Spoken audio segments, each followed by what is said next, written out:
Okay, guys, welcome. Thanks for coming into the city. Well, up from downtown. Yeah, thanks for having us. Thanks for having That was for yeah. Did you found the place all right? Well, I got there a little late and had to use the 407, but that's the joys of the GTA. That explains the housing prices. You went all the way to the 407 and then down. Yeah, because I had to go to River Oaks, pick up a key, and then when I looked at the map, I was like, okay, it was like an hour and 30, but it was like under an hour on the 407. So okay, good. Our big branch partners out in Oakville for Berkshire Hathaway Home Services. How's it going so far? Good. Yeah. I mean, definitely like a very fun experience so far. I think it was a number of things for us. It was obviously the first opportunity to like kind of work with an office. It was a change of brand. It was a brand that I think we knew a lot about because of who the parent brand is. But getting a chance to work on the inside, we'd only ever worked at Remax before. So yeah, I think it was a whole bunch of things all at once. Growing the office, growing members of the support team. So yeah, it was definitely a lot more different than I think we wrote it up. We had a long conversation. The conversation was probably, I don't know, a year. We were probably talking to you guys for a year. Yeah, a few meetings over a year, and I think when we first were considering it, I think we were certainly aware of Blue Elephant, the presence that you guys had in Toronto, the type of brokerage that you were. We were always, I think, impressed with public facing, what you were putting out, and just how you were running things with regards to your websites and how agents are featured and whatnot. The marketing aspect. Marketing, exactly, and certainly was something to strive towards. So I think that matched well. And then, as Duncan mentioned, with regards to the name Berkshire Hathaway, there's certainly a lot of cachet behind that, a lot of presence, certainly in the U.S. and it's growing here in Canada, and most certainly like the values that it really associates itself with, right? And a lot of trust, integrity, and whatnot. So I think those were all pretty important for us. And then certainly growing an office has been challenging in its own way, but it seems like we're getting there. Yeah, it definitely comes with its challenges, right? It's a change in industry, and you have to adapt. And you guys are doing a great job. Like, you guys have become a huge asset for us, right? A great addition to the company. And but let's get into you guys. Let's stop talking about us. Let's talk about you guys. So let's talk. You guys have come from much different backgrounds, right? Coaching, long history in coaching and sales as well, and accounting background. So why don't we start with you, Duncan? Tell us about your background and how you got into real estate, but how you're utilizing the skill set from your coaching and previous sales days in doing what you do today. Yeah, I think. I think actually it starts honestly with how we got connected. In that, like, we met each other when my family moved to where my parents still live, and we had grade 5. Yeah, grade 5. Yeah, you guys went through elementary. Yeah, so we met. Middle school, high school. Yeah. So we met in grade 5, and then we were friends through middle school and then through high school and everything. And I think it was kind of a conversation that you probably have when you're younger with like a bunch of our buddies. Oh, it'd be kind of cool, like work together. And then you start university and everyone goes different directions. I had always coached hockey. I started when I was 12 or 13 years old. Did that for 16 years in Oakville, and kind of was really into that. Got into the highest level, the AAA level. Was also involved with the Ontario Junior A, which is like the second highest level for junior underneath the OHL. Was kind of planning to kind of pursue that. Was having some good success. The only downside is they don't pay very well in hockey, which is why I've met so many of my hockey contacts are now real estate agents. Because eventually either the players or the coaches or all the people involved, eventually like there's just not a lot of money to be made outside of some of the higher leagues. But it's a good training ground for a lot of things, and as well as building a network. Well, that's what it really came down to. Is once I decided I was kind of done with hockey, and I had a really large, weird network of people in Oakville. I'd coached 3 different age groups, so 3 different age groups worth of parents growing up there. Always kind of done sales jobs, not by choice, just kind of by like you should do this, and it also frankly I had the flexibility where I could hit the numbers I needed to hit and then spend lots of time coaching hockey. So that's probably how I got into that. And I think it was a couple people that there were parents through hockey that were mentors to me, and my own parents, they were like, you should look at real estate. What I didn't know at the time was that's the career that a lot of people drift to, and they're like, well, nothing else is working, so why don't you try real estate, and maybe that might hit. But it weirdly was a good fit of because I'd come from an environment where you work on the weekends and stuff at night, and the hours for real estate were the same. It was just tapping into networks that I already had established. I just didn't know anything about houses. But I learned pretty quickly it's a sales job, and all that things can be learned, and you can assemble teams of people that are experts in all the different fields. And but it was about a year in when Andrew joined. And I'll talk about myself. A quick funny story with regards to Duncan. He's always been a natural salesman, and even before he got into real estate, He can talk, and he has a ton of connections that he's met through hockey. But to the point where I think one time he was telling everyone in our friend group, he's like, "Oh yeah, I have like 20,000 contacts in my phone." And we're like, "Come on, that's ridiculous, right?" And then he pulled out his phone, and sure enough, everyone he meets along the way, put him in the phone, right? Add him to social or whatever it may be. And that's actually like a really good way to do things. But it was like, how is that possible? And he truly does have 20,000 people in his phone. So he was already ready to go from a contact network standpoint to start off in real estate. But a bit about myself. I went to business school and thought I wanted to kind of go out and become get somewhere into accounting, finance, and eventually build a business. And so through that, I worked at one of the big 4 accounting firms, got my CA, and was doing that for about 6 years. And for me, there was a lack of balance between using the analytical side of things that I learned through that process and being in front of clients. And my personality, I think, suited that balance a little more than my current job. What was your focus when you were there? So I did 3 years. Was it Deloitte? It was KPMG. So I did 3 years in an audit function. Yeah. And fun. Fun. And I was working on clients that were fairly significant in size. But what that then brought with it was, you might be looking at things from a really high level in terms of you're looking at this section of the business, and you're not really getting a grasp of the entire business and how everything works together and whatnot, which is probably something that was more appealing to me. And then from there, I went into another group that focused on business valuations and how that functioned with certain accounting related concepts. And so there was some good value actually out of that, in that a lot of things we talked about were comparables and different types of comparables, that being. But all in all, it was probably an area where I think the balance between being with your clients and being in front of people wasn't there for my own personal taste. And so I had always wanted to use the CA at some point to build a business. And, just so happened Duncan had got into real estate a year before. We were very close friends. Through that process, I was learning a lot about what he'd been doing.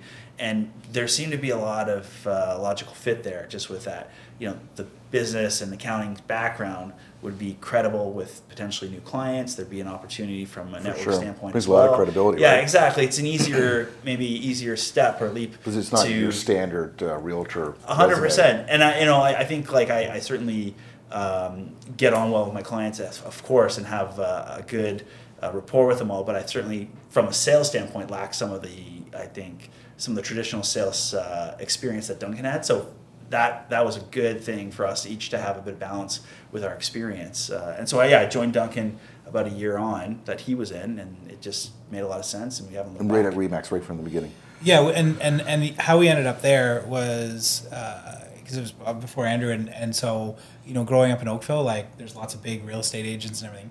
So, but I don't know. I think it's just having maybe the sports background, I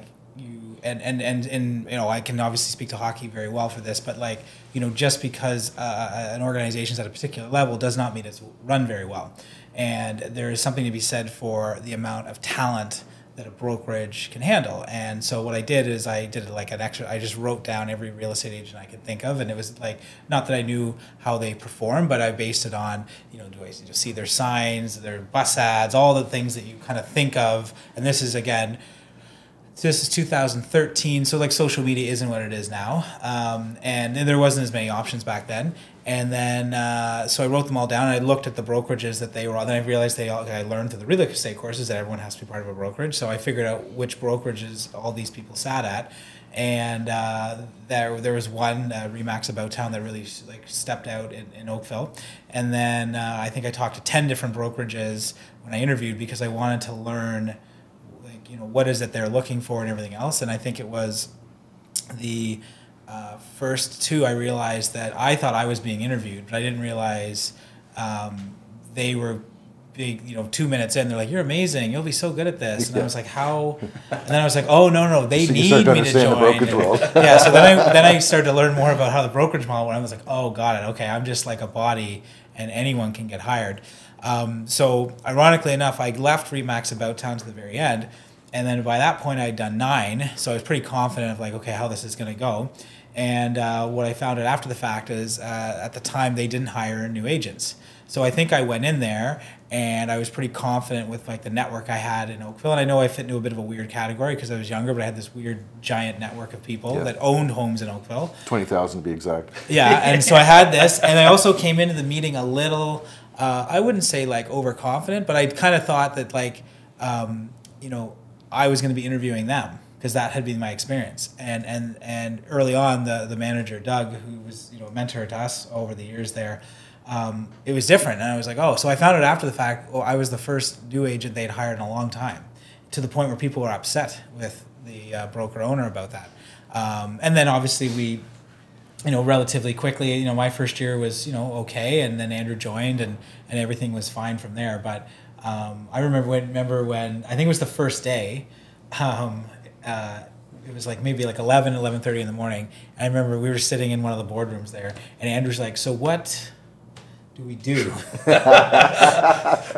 Like, what do we do? Like, who tells us what to do?" No, I mean, I came from an environment where it's, you know, here's your tasks, your projects. It's like, okay, it kind of sets it apart. This is what you got to focus on and everything. So it was an adjustment to come into an environment where it's like, okay, I have to like think of who to call and what to do each day. And so it was definitely a change. But to Andrew's credit, I remember like one of the things you had to do, like at any brokerage, you do like, you know, new agent training.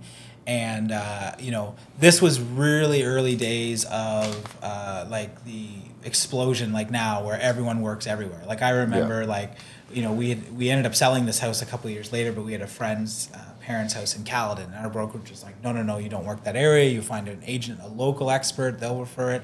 So we're like, okay.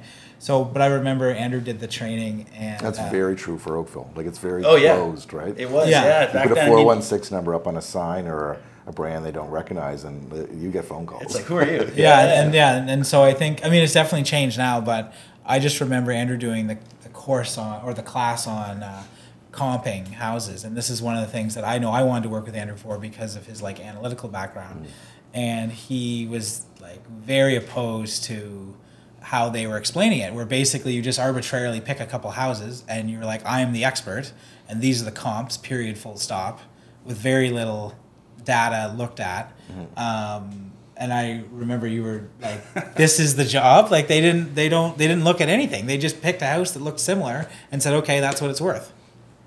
Yeah, it certainly felt like people were being veered a certain way, I guess. And you're pulling out spreadsheets and graphs. Well, yeah, exactly. I was kind of geeking out with some spreadsheets and like, hey, let's like, you know, you take some time to refine your skills as to how far back you go and where, you know, how far of a radius you go around the house. But we were kind of maybe going a little overboard at the beginning. But then, you know, for me, it was, you know, into a new industry, you want to do as much that you can to learn and figure it out. So yeah, we were probably maybe over spreadsheeting what we were doing, but you're both pretty analytical, right? Because even like we've noticed, you guys analyze everything, and it's great. But you come from the accounting background and actually auditing for a while, and then you're coaching, you're constantly, you know, analyzing where your team's at and where they need to be going, what's going wrong, and figuring out a better approach to things. And that's the way you guys approach the team now. Definitely. Right? Yeah. So talk to me about accountability for you guys. Like one of the reasons why Blair and I instantly liked you guys, it reminded us of ourselves, right? We both got our license and we just started working together instantly. And it was, whether it was a business relationship there or not, and I said this to you when we were talking previously to starting this, just have an accountability partner to bounce things off of. To go in day out and showing up and having someone there to discuss things with and work on projects with. Like again, like a lot of agents are so opposed to having partners, but they think of it as a business relationship where it could be just, having someone to rely on, right? So tell me about the dynamics between the two of you and what each takes care of. Well, I think that's honestly really evolved. Yeah. And I think like us being friends, has been good and bad. Like I think if it's strictly a business relationship first, and then there's a friendship that typically will happen after the fact, you still know where it started, right? Mm-hmm. Where ours is like a different history in that like, we know we don't have to talk about like, oh, this time this happened, because usually the other one was at that. So like it's already kind of a shared history all the way through high school, yeah. and even though we went to like different post-secondary, but still it so much overlap. So I think that it took us a while to be able to separate the two, and kind of adapt to our skill sets, in that I think we tried to both treat each other the same, and it took a while to realize that we actually, even though we have so many commonalities, we are different. And then once we started to realize, okay, Andrew's strong at this, I'm strong at this, and then we started to kind of put more focus on those areas, it allowed for like definitely more growth. Because I think honestly a lot of times it's like something would happen and we just didn't want to say anything to the other one. Yeah, it takes a bit of time to adjust to like how do you communicate in a different box than you were before, right? Yeah. And I think we're very good now at being able to speak openly about if something comes up and either of us has a question. It's like, okay, like how are we going to work through this, right? But I think even initially when we got into real estate, it was like a massive benefit to have one another, because I think it's the type of industry where you could just be fed to the wolves, and it's like you go and try to figure it out, right? Yeah. So like I was the beneficiary of the fact that Duncan had already been in the business for a year. I could tap into him for like, okay, how do we do this? How do we do that? And then beyond that, as we were growing our business, we had each other to lean on, from the beginning, in terms of like, okay, let's go to a showing or like an appointment together and this and that. Exactly. Huge advantage. Huge advantage. And we've seen other agents along the way that if you don't have that support system, you hit a ceiling, right? You hit a ceiling. The lone wolf mentality in this business, you hit a ceiling, and it's hard to break through that ceiling, right?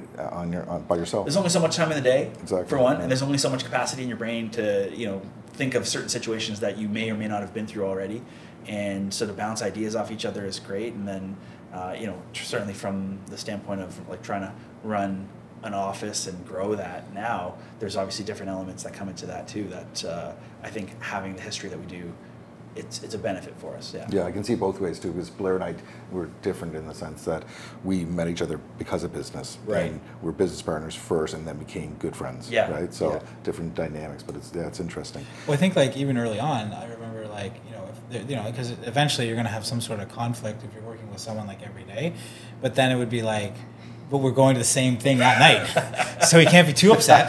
She's like, well, I'll see you in an hour, right? So I think it took some time to like. And I think it's when we started to grow the team, whether it was like our first admin or, even Dan, who's been with us for 5 years now, that's when we really we had to kind of adapt a bit, because it was more than just the two of us at that point. I can tell you, whenever conflict arises between friends working together like that, it usually comes down to just a lack of communication.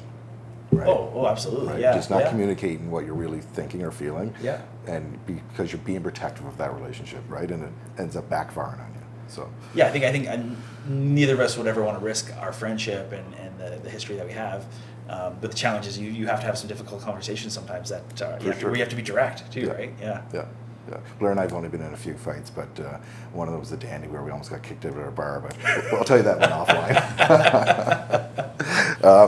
Where are we at here? So, we take a different approach to the brokerage world. We've talked about this many times together, even before you guys joined us. The brokerage industry, the brokerage model, the relationship between the agents and the brokers has really been compromised over the last few decades, right? And we're making a big effort to try to put that service back into that relationship. I don't want to just process your deals and answer your phones. We're trying to really help you guys with the back end support. And one of the appealing things for you guys are taking what we're doing and you're taking it and you're putting it on steroids, right? Like your program that you have for your agents at your office is pretty heavy. So why don't we talk about that? Yeah, Duncan, you want to start? Well, I think like what's your goal? What are you trying to achieve?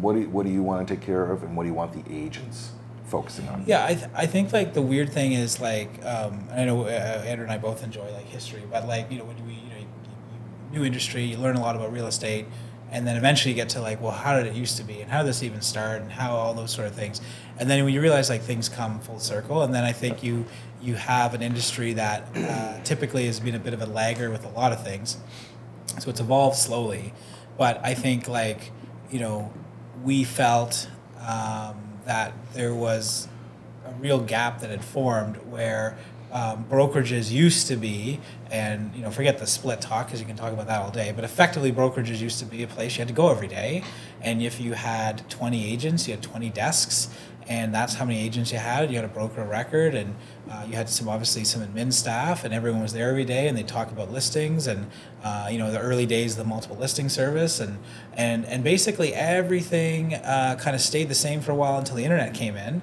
and business people are business people, and I think once brokerages recognized that, wait a minute, I only have 20 desks, but now I can have 40 agents.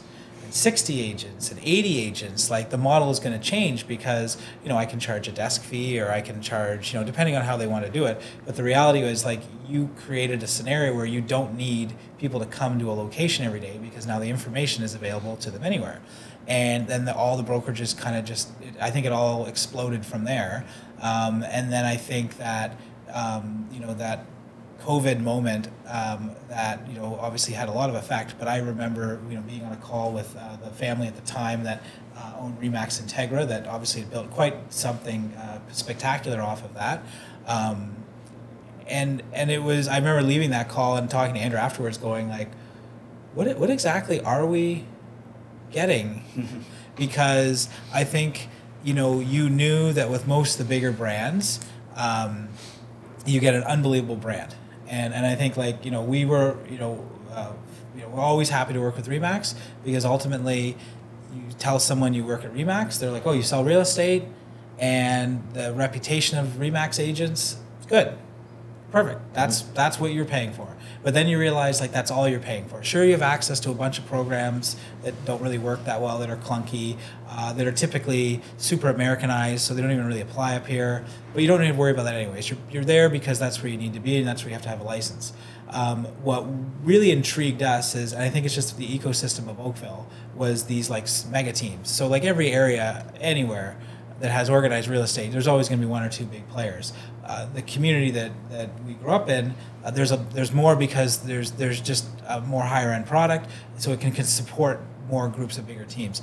And because of our age, we were getting approached by these big teams to join them, and so it was kind of really learning about like these mega teams and how they worked and everything else. And we were really fortunate. There's some excellent agents that were out of our old office that we got a chance to work with, and they knew what they were doing. But what we realized really quickly is like they didn't create anything new. They just took on what the brokerages used to be, where they offered support. That's exactly. And then, why are they dominating in the marketplace? Because they built out all the support.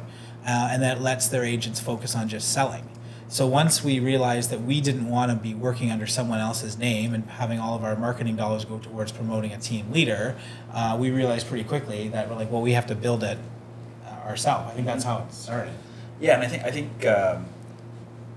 I think we also saw, a lot of agents who were successful in our office, but perhaps were towards the latter part of their career, and they had this lifestyle imbalance that I think we wanted to avoid.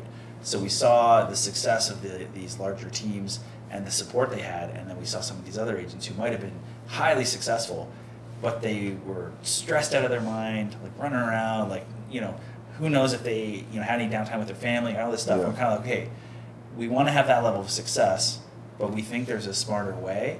And how can we push it forward? And obviously, like through growth, there's obviously a lot of pain, there's a lot of challenges. But at the end of the tunnel, is there something that could really be like a well balanced like organization and team that will support our own business and have the potential to be repetitive and help support other people? And I think even Duncan hit the nail on the head. Like, we met with all these big teams, and there's this kind of element of like, okay, well, come join this team, do all this work for us. But then there's this split conversation where it's like, a huge chunk of it goes to the team, even off of your own business, your own leads. How does that make any sense to us? And there's an element of growing your business, getting taught things, but we felt pretty confident in ourselves that we didn't need that. And so we're like, we could probably do this ourselves. But that being said, we also realized with the younger generation, people want to be the star of their own show as well, just like us. And so that was a huge part of our decision to, grow, and instead of just growing our team, the idea of the office and growing the Oakville branch, it's great because we can bring on people who can be the star of their own show, but benefit from the support that we're trying to create, that we have witnessed being successful in so many different areas. It's good. It's nice to hear it. It's funny. I've had this conversation with a number of team leads that, as of late, that they come, they call me, it was a disappointment because an agent left them. The agent wanted to go spread their own wings. They started making $400,000 a year or whatever, hitting some nice numbers, and they felt like they could do it on their own, so that they leave, and then the team leads upset. And oftentimes, I don't think it's just about the money. I think it's about, like you just said, wanting to spread their own wings and put their face on things. And sure. I think team leads really need to analyze that right now and do what you guys are doing, which is making the agents the focal point, putting your agents out there, not just the face of the team leader or the name of the team leader, but really putting the agents out there so they can get some recognition. And if the leads keep coming and they keep closing them and they're making the money they're making, I think they'll be happy. Well, I think the other thing which, because again, we talked about, Andrew touched on when you're talking about lifestyle. I think the one thing that's clear is if you don't want to work really hard, you shouldn't do real estate. Yeah. And I think the misconception is with some of especially the bigger team leads, is they have done it for years, and maybe they financially benefited, so they would appear to live this lifestyle that's pretty high flying, and people want to emulate that. And then again, what Andrew touched on, you have the agents that don't want to have any support, so they're running around like crazy. The secret the team leaders have figured out is they're all extremely hardworking people, and they've just carved out all the stuff they don't want to do with a job and hired people to do it. And it allows them to do what they're good at, which is usually sales, and they work really hard, and they still work weekends. And I think the agents that think they'll build this business where it's not going to be 7 days a week and they can just check in and out, that just doesn't really exist, because it's sales, and there's no sales job on the planet that exists that way. What it is, though, is building out the structure to allow salespeople to do why they become salespeople, because salespeople are a weird group of people, and real estate agents as salespeople is even weirder, because that's probably the least amount of discipline you'll have in the sales discipline, are usually real estate agents. And I think, again, the way the brokerage model evolved, which is where I think a lot of the stress comes from, is salespeople anywhere are not good at admin work.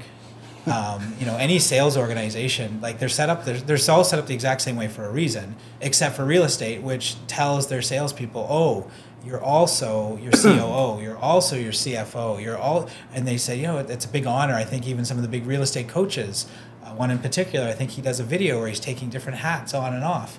But the reality is there's no business anywhere where you can sustain yourself doing every single role. So I think the secret to the mega teams across the city is they work really hard, they've earned what they've gotten, but they also figured out years ago, I'm just going to do the things I enjoy doing, and that's where my focus is going to be every day, and I'm going to love waking up every morning, and I don't view this as a job or a work or a career. This is just what I like to do. And I think that's what we were trying to figure out. Is there a new version of that where you don't have to work underneath someone else's name?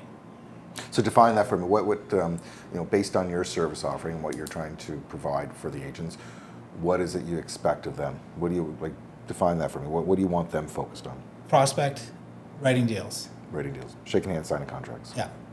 Yeah, I think, I know you say, I've heard you say it that way, but yeah, effectively and honestly, that's where, we'd always obviously there's an Oakville connection with, some of the people when you guys were Blue Elephant, so we'd always keep an eye on that. I think there was the day you guys launched Berkshire Hathaway, we happened to have it up on our TV, and an agent walked by and looked in, and she was like, "Oh, you guys going there?" And we're like, "No.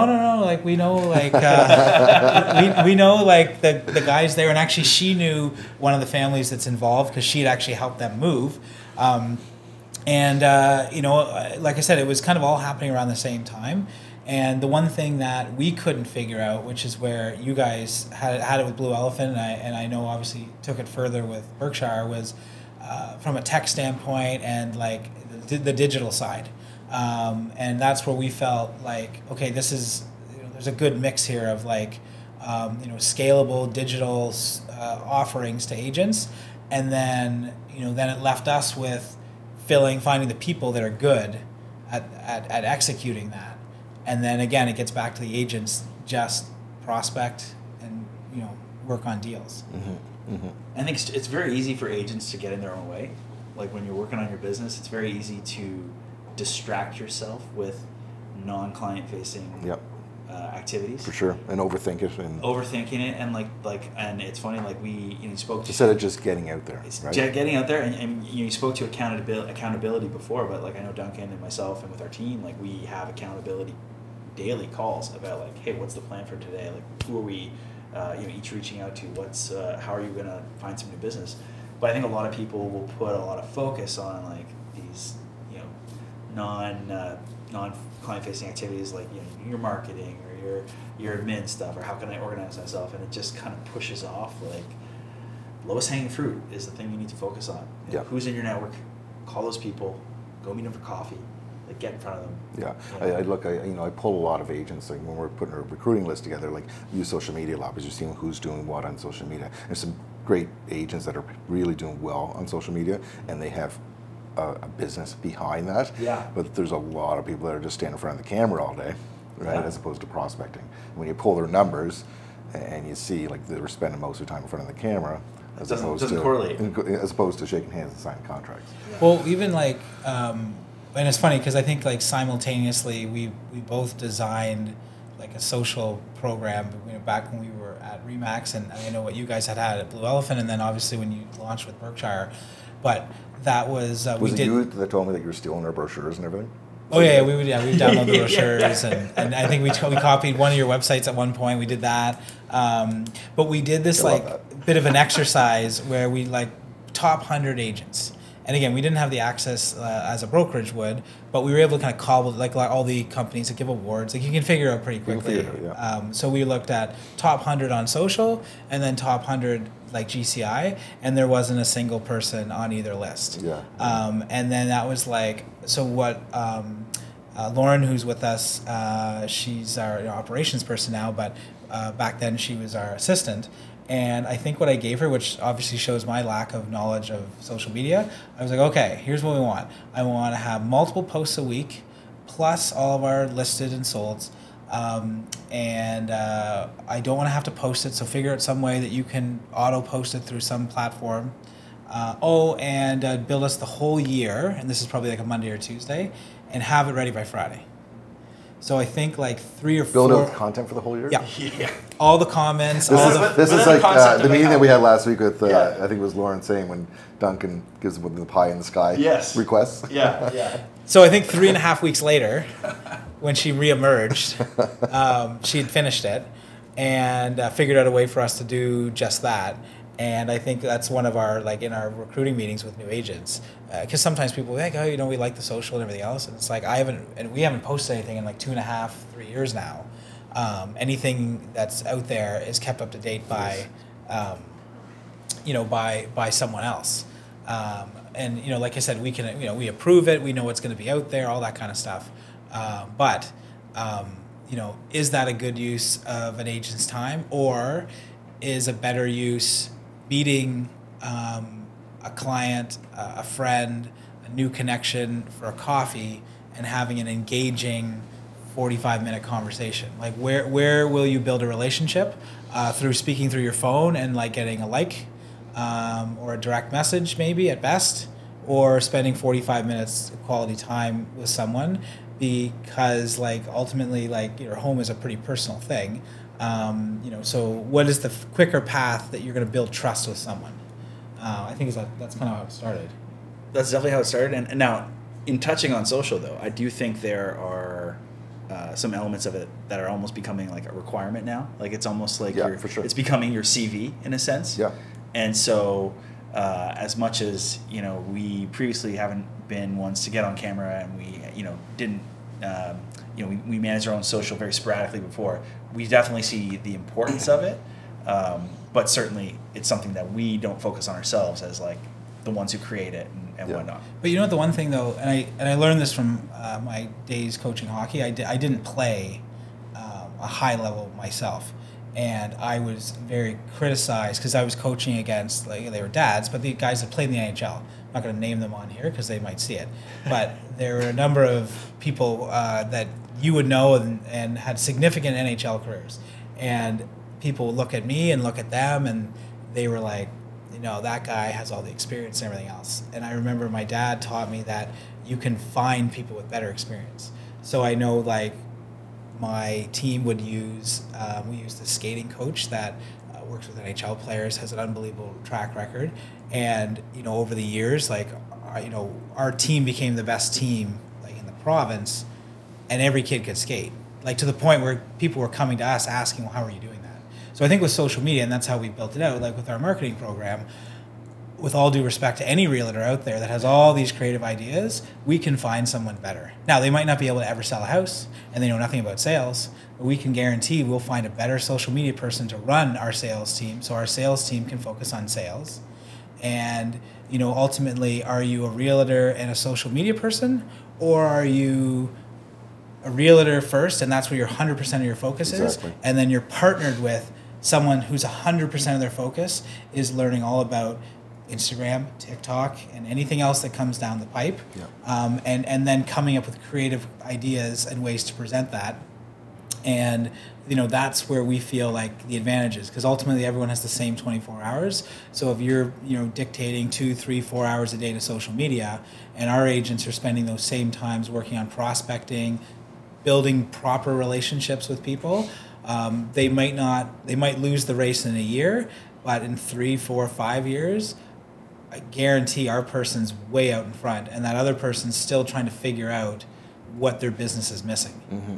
So tell me, with that said, then you talk about your service offering. What kind of agent are you looking for? When someone walks through the door wanting to join, or reaches out to you, or you reach out to them, what are you looking for when you sit down and talk to these guys and girls? I think it's not so structured as it's exactly this one person. I think it can be a range of people, but I think Duncan mentioned before, it's someone who wants to work hard and is focused on prospecting and will, I guess, embrace the team too. I think, like, it's interesting, like, people we've recruited and some people who've moved over, it takes a bit of time to understand how to use the team and how to use the support. And so I think it's someone who's willing to do that, someone who's open, and beyond that, someone who just wants to improve their business. And I think the potential is limitless for those people that want to grow their business. And ultimately, it's all ages, and it could be someone whose focus is 100K, and it could be someone whose focus is $1 million. As long as you're willing to put in that effort and you kind of want to work with the team to push that forward. Yeah, I think, like, the big thing is, because we thought it was something completely different when we started, and it's evolved a lot in the last year and a half. But I think at its core, it's really someone who has like a bit of a wide lens on like what the actual job is, not the perception of the job, or not what some of the shows will suggest the job is, but what the actual job is, and then the understanding that, like, I'm really good at this, but I'm weak here, here, and here. And so if I can trust the people around me that are stronger in things that I'm weak at, it allows me more time to focus what I'm strong at. And then I think the other thing from a competitive standpoint, which I think we're building, which I think was probably the idea way back in the day, and again, things always run full circle, because we're not building like a mega team under one person's name, everyone's getting a chance to grow their own business. There is a lot of like brand, like not so much brand loyalty, but more, brand pride, and like seeing anyone, do well. So I think that we've created a real team environment in the office. It runs just like a mega team, except you're building your own brand and your own business. And again, you have all the control, and that's what we say to every agent.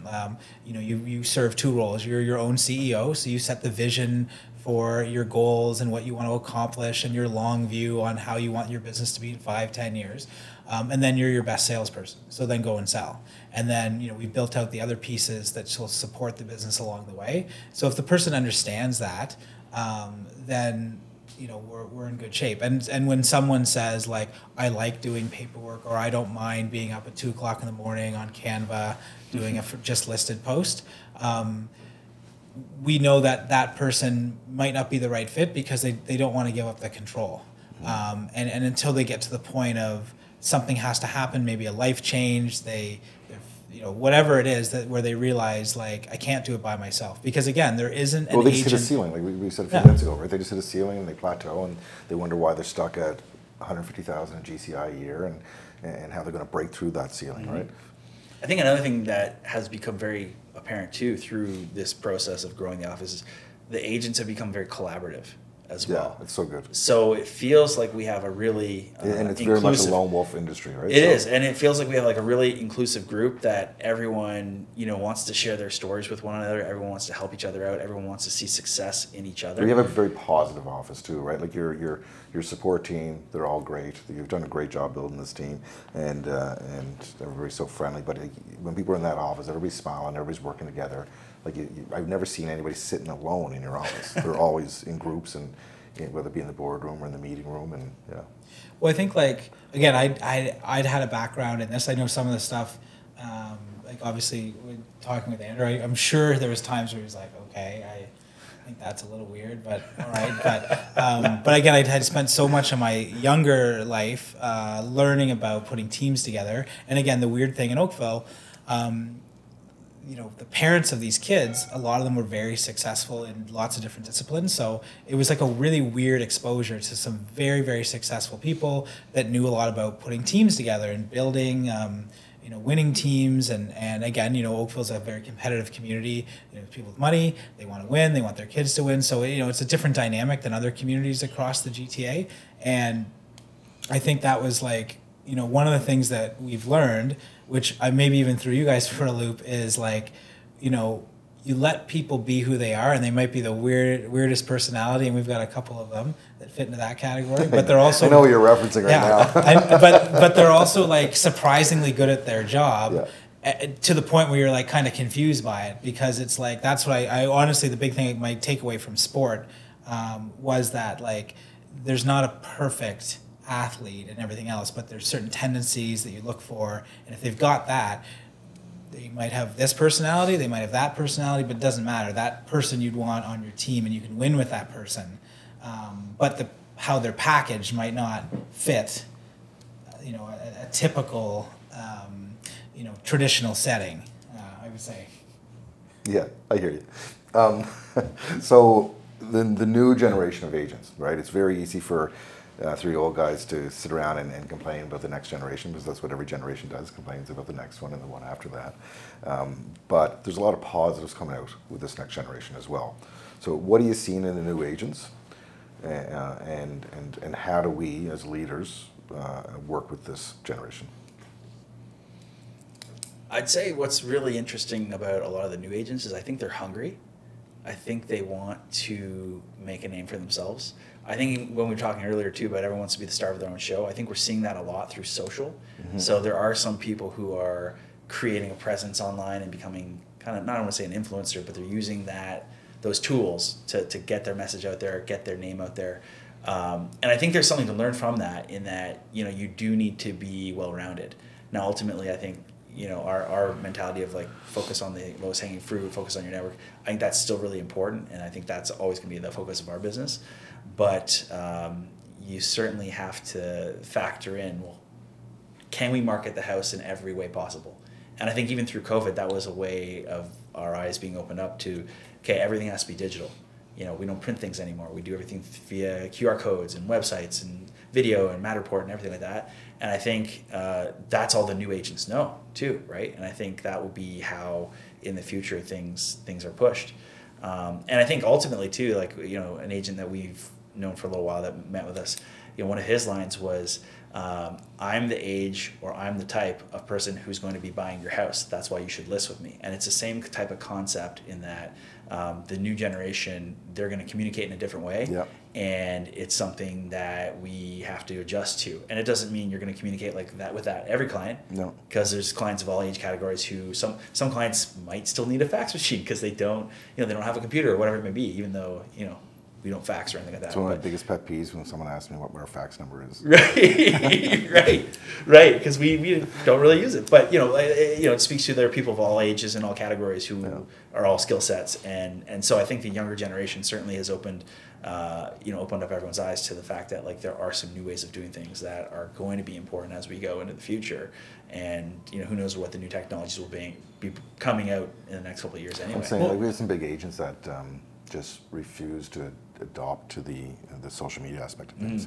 And I always tell them, oh, those leads are terrible. I'm like, it's not about generating leads. Yeah. Right? It's about putting yourself out there and reminding your database that you're there and you're willing to transact for them and you're knowledgeable on the market, right? And that you do everything, right? That you do everything and more that everyone else does. Yeah, you can stay current. If you think you're going to get the business from your clients' kids just because they used you, then it's a tough transition. The kids are going to be looking for people that are more, adapting to their style of communication. I think everyone gets into the business too, thinking, "Oh, I'm going to get my friends' parents' houses to list too," exactly. And that's not always the same transition either, right? So it goes both ways. Well, no, I was just going to say that with the younger agents, I think the big thing that I'm not hearing talked about, but I think should be really analyzed is typically real estate was a career you started closer to 40. And it also was a career that, with no shots at anyone in this room or anyone that's an agent that sees this, but the reality was you kind of ended up there for a reason. So something probably didn't work out the way, because most people don't sign up for 100% commission with no weekends and being treated. No, something happened. Yeah, something happened. They got you into real estate, and that was always the way it was. And there was nothing. Screwed up somewhere. Yeah, and there was nothing sexy about the industry. There was nothing glamorous about the industry outside of the fact that the people drive a nice car. That was always kind of the thing. So now you've got social media. Now you've got all those shows. Selling Sunset obviously just had their new season come out, and everyone was all excited about that. And I think you've got these younger people that are looking at this as a career in their 20s, early 30s, that had never done it before.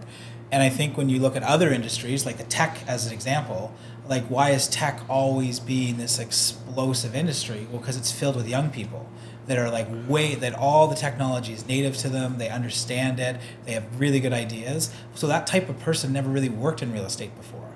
So now you've got those young people coming into it way earlier than they would have, where they haven't been spit out the other side of 4 or 5 bad career choices, and I guess I'll do this now. They're starting in their early 20s with the full knowledge that they probably live at home and they know they can't afford a house and they know none of their friends can afford a house, and they're still becoming real estate agents. So they're looking at the industry a lot more different than how people who typically would have become real estate agents would have. And I think that's what's creating a lot of this excitement. I think the big, obviously, push on social media, which is clearly freaking out all the older agents who still have all their market share and has had very little of their market share affected by all these new young agents that are all over social. That said, all the older agents are terrified of a lot of these younger agents that might sell one house in 2 years, but have this amazing presence on social media and understand it. And so I think the opportunity for the older agents with all the experience is to watch what they're doing, and then vice versa for the younger agents. It's quite simple. You have to learn from the people that are doing it the best, and you're going to learn how hard they work. For sure. And if you don't want to do that, don't do this job. But if you understand what they're doing and you can come at it from a different angle and you can stick with it long enough, you're going to create something that you probably haven't seen before. And I think when you look at some of these big mega teams, a lot of those agents actually started earlier than their cohorts. So they were the young agent for a while, and they were ahead of the curve. And then they kind of developed these mega teams, really because if you look at them right across the GTA, they're all roughly around the same age, and they all were in the business prior to the internet. The internet comes in, they understand it because they're young at the time, and they build out what has basically taken over the GTA as far as market share in pretty much every market. They all have all those things are in common, with the exception of a couple people. The concept of the sub brokerages made that much easier too, like with Remax and Keller and whoever else has that. I think LePage too. LePage. Yeah, it really made it a lot easier for them. Let's get into Oakville. So talk to me about the market in Oakville. Well, Oakville, I think, like I said, we always say, and you've heard this many times, but the reality, we always tell people that are moving to Oakville. Every year, they go to the province, they get special permission, because it's technically a city, they get special What's permission. What's the population now? Oh, I think it's like something around 180 now or something like that, or I think it's higher than that. Is it higher than that? I don't know. I remember growing up, you'd always go by the signs, and it always creep up. It started like 80,000 when I was there first. And then there was 100, and I think it's over 2 now. Oh, was it over 2? Okay. But they get special permission to be called a town. Which I think the threshold is 100,000. I think it's 100, yeah. Yeah, 100,000. And then that's purely just for the sound of it, right? I think it's the town of Oakville. There's no benefits, there's no... It would be, there's the town of Oakville. There's, on Brawny Road, just north of the highway, right near, there's a big police station there. There's a tree, beautiful oak tree, and the city spent $1 million to route the road around this tree. There was no benefit at all for anyone other than a straight cost. So, like, usually those are the first couple stories Oakville has always had this thing about it. People typically have heard about it in the GTA. There's a perception around it, and we can go off on a million stories, but Oakville is this weird little community that wants to be like an old school town. Has a quaintness to it, has a main street. Yeah. And the people there want that. That's what they're paying for when they come in, and the people that live there work hard to maintain that. So if you don't know all the unwritten rules, you will quickly figure out that there are unwritten rules. And I think there's, from a service standpoint too, I think it's a well-to-do, affluent community, but there's a range of homes and price points and everything. But I think everyone wants that level of service, regardless of which category of home you're buying. It's to Duncan's point, like just the type of mentality there is high service, and that's certainly what we're trying to provide, with our team. But what is the average price point in Oakville? It was fluctuated quite a bit, but I think at one point in the peak of things, you get up into the twos. I thought. Yeah, we got to right to 2, and then it dripped all the way down to like 1.5. But right now, realistically, if you're getting a house and you have $1 million, you're gonna have a tough time finding something that you're gonna like. Mm-hmm. You've got to be in kind of the mid, the 1.5 and up to find something that you're probably thinking you'd want. And I think that the big thing with Oakville is, I remember going to high school, everyone there basically fits into 2 categories. You either love Oakville and you want to stay there and you want to raise your family there, or you want to get the heck out of there. And not because of anything other than it's a lot of work to live in Oakville, because everyone's into each other's business, everyone knows what's going on. I know even just with some of the agents we've met from Toronto, when they've said, they've interacted with another Oakville agent, not even with the brokerage, and we're like, oh yeah, that's so and so and everything else, and they're like, how do you guys all know what's going on out there? I equate it to someone we know mutually that who's from Newfoundland. Newfoundland's like that. Everyone from Newfoundland seems to know each other. So I think Oakville has a bit of that to it. That's a little bit different than you get in the city, where you might not know, 4 blocks over what's going on. And I think a good way to kind of compare it is within the city, there's so many different pockets, but there are a bunch of affluent pockets that exist. You've got areas of North Toronto and Midtown, you've got Kingsway, you've got the beaches. I think the overall feel, in particular in kind of the south part of Oakville, would be one of those little pockets, right? And it's very comparable in terms of how things are done, and the teams that are there, the agents that are there, et cetera. So. Nice. And this, I'm going to wrap it up with the toughest question that everybody stresses about when I ask. But I'll start with, Andrew grew up in Oakville, but he's living in Roncesvalles. So I'll get you to name it in Toronto. But your top 2 favorite restaurants in Toronto. Okay, so this is bad, because I actually don't go out often in Ronces to eat. So what I will say is, when I lived, I used to live near the St. Lawrence Market, and I'd walk from Financial Core over to my condo for a while. I hope this is a restaurant that's still open. No, it's not COVID affected. It's still open. I used to love going to Tironi on Adelaide. Okay. Because it had just a really cool vibe. I was there 2 weeks ago. Were you there? Yeah, like in the old courthouse, like beautiful facility, beautiful building. It's a great spot. It's a great space, spot. Yeah. It was on my walk home. In the summer, a lot of people don't know this. In the summer, they have this awesome patio that's out in their courtyard that you wouldn't even realize existed, and excellent Italian food. And then this is probably a little cop out if it's Toronto based because I haven't been there in a while, but I used to love going there. Jacob's was a great steakhouse down on Portland, is it? Or it's Brant. Excuse me, Brant. Yeah, and it was kind of like an untraditional steakhouse in that the vibe was like it was brighter lights, and it was kind of cool how.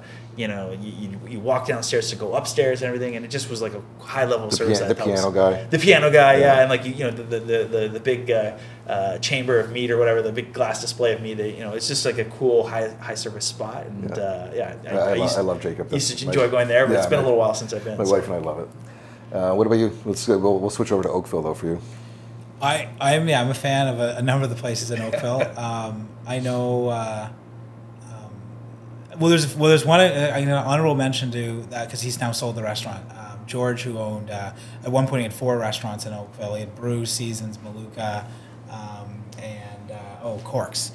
So he was always very good to us. We did client events there and everything else. And unfortunately, COVID affected them. And I mean, luckily he was able to just sell the business recently. But I would say my two and actually are neighbors in the square. So Artur, who's the owner, and then Rafa, who's the chef. They have 7 and Hexagon. Hexagon's right beside our office. Where's 7? I don't know 7. 7's like kitty corner to there. So okay. It's right underneath. It's the old post office building. So it's like under the Tommy Bahama. Okay. Yeah, it's under the Tommy Bahama. And if you haven't, I didn't know that. Yeah, if you haven't eaten in there, that Hexagon. I ate at Hexagon, and it's incredible. Yeah, and I think that and 7's my favorite restaurant. Maybe I go there too much because usually we'll get like a certain table now that they're very good. They kind of know where I like to sit and everything. And they switched to a QR code for the menu, which I don't need to use because I've been there enough. They already know kind of what I'm going to do. But what I like about getting to know the food's fantastic. The vibe is very different than what you'd expect. It's more of kind of a Toronto vibe. But the nice thing about it is that the people that work there. Obviously the owner. And then when we actually moved over to Berkshire, he was very, excited because I've spent a lot of time there. So and we're attached to the restaurant. And we're attached to the restaurant. So yeah, and you can access it from the hallways in the inside. Exactly, and I think too, downtown Oakville's gotten some good Soto's down there now. Piano's down there now. Oliver's, which has been there for a long time, was purchased by the fellow that I think owns Michael's on Simcoe. That's where you threw your Christmas party, right? Didn't you have a Christmas dinner? Yeah, remember I stopped in. Yeah. That was at Seasons. That was at Seasons. Yeah, and they've just changed owners. But yeah, I think I would highly, if anyone's not tried either of those restaurants, it's good. Hexagon just got named 34 in Canada for top 100 restaurants. They've been on that list now for the last 4 years. So you can't go wrong, and you'll be very surprised with I think all their wines. No, I've eaten there 2 or 3 times, and it's been absolutely incredible. Where can people reach you guys? What's your website? What's your Instagram handle?